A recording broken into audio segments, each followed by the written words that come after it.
Et le constat est glaçant. Selon l'ancien patron de la DGSE, le principal péril qui menace la France est celui d'une dislocation et d'une régression en raison de l'immigration de masse qu'elle subit depuis des décennies. Le premier constat que dresse Pierre Brochand est celui d'une évidence soigneusement niée par la classe politique, l'évidence du nombre bien sûr, qui en réalité change la nature même de l'immigration. Après avoir rappelé que la démographie est l'indicateur le plus fiable des temps futurs, Pierre Brochand prédit que nous nous acheminons vers une inversion de majorité ethnique et religieuse dans notre pays.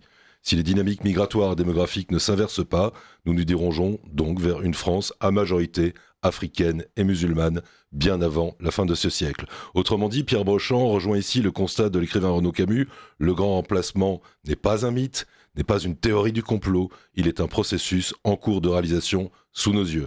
Et pour Pierre Brochand, il ne faut se faire aucune illusion. Ce bouleversement ne sera ni paisible, ni débonnaire.